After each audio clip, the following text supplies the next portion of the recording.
Honor your father and your mother, so that your days may be lengthened in the land that Yahweh your God is giving you. Exodus 20:12. In order to dig into this commandment, we need to figure out what honor means in this context. In ancient Hebrew, honor here is kabad. Remember that in the oldest forms of Hebrew, there were no vowels. Thus, the original root word would become kabed and kabad, and they would be related to each other. Kabed means heavy, numerous, or severe. Kabad means, again, heavy, but also important and glorious and honored. The Old Testament often plays with the overlapping meanings of the glory of God and the heaviness of God. Over and over again, the glory of God is heavy, and the heaviness of God is glorious and honorable. This root word is also related to another important Hebrew word, kadosh, which means holy. In Leviticus 10:3, we find God say, "I will show myself holy among those near to me, and before all the people I will be honored." To treat God as holy is to honor God. To fail to regard the holiness of God is to dishonor God.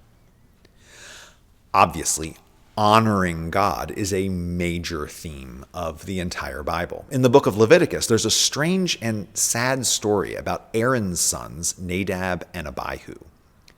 In Exodus, as God gave Moses the detailed instructions for the construction of the tabernacle, the Ark of the Covenant, and the other furniture and vestments that would be used in worship, God specifically forbade the offering of strange incense on the altar of incense that was to be in the holy place of the tabernacle.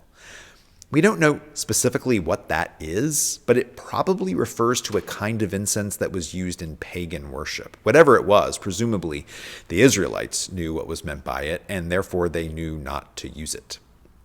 God actually gave the Israelites very specific instructions on exactly how to make the incense that was to be used in the tabernacle. And then God told them not to use that recipe for any other use. It could only be burnt in the tabernacle, not at home.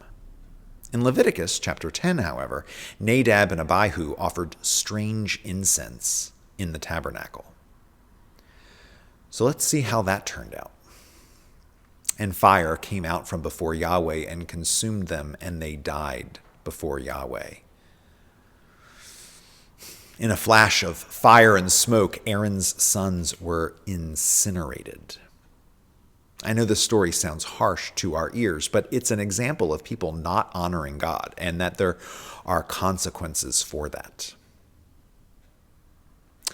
Of much greater consequence to the whole story of the Exodus is the also very sad story of how Moses didn't make it to the promised land. In Numbers 20, the people of Israel are complaining again about not having enough food and water. This is something of a pattern during the Exodus. God provides again and again and again, but it's never enough for the people. Earlier in the Exodus, God told Moses to take the staff that he had given him and strike a rock, and water would come out of it. But in Numbers 20, when the people complain that they are thirsty, God doesn't tell Moses to do anything with the staff. In fact, God specifically tells Moses to just speak to the rock, and presumably water would start flowing. But Moses used the staff anyway. He strikes the rock. In fact, he strikes it twice. While there's a lot left unsaid in this story, it appears that Moses didn't listen to God and made a big show of getting water for the people, as if Moses was producing the water and not God. And how did that work out? God said, "Because you did not believe in me to treat me as holy in the eyes of the people of Israel, therefore you will not bring this congregation to the land which I have given to them." Note the use of the word kadosh, whose root is Moses didn't treat God as holy, or in other words, Moses did not honor God. And again, the consequences are severe.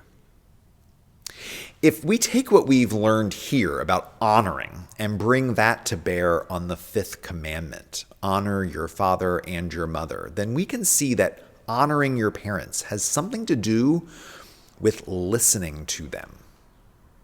Playing on the heaviness of kabad, it means to regard your parents as weighty, as important.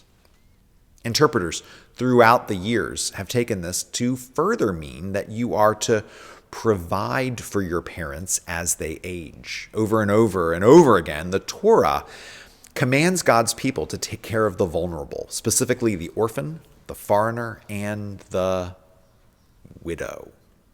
Why would a widow need to be taken care of if her children were already taking care of her?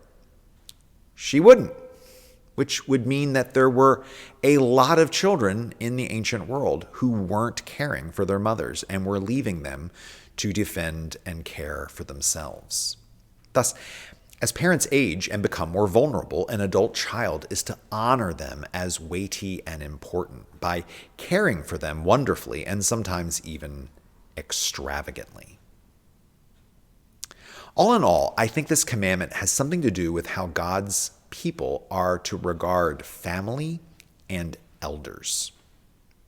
Family is hard. Just read the book of Genesis and recall the stories of Abraham and Sarah, Isaac and Rebekah, Jacob and Rachel. Those were some of the most dysfunctional families you will ever hear of. But their dysfunction doesn't mean that those families weren't precious and incredibly worthwhile. Who does God want to form the Israelites into as they move from Egypt to the Promised Land? Into a people that honor their own families and their elders, and especially their parents. Here's a question to think about. How do you try and honor your father and mother? If you're a father or mother, how do you like to be honored?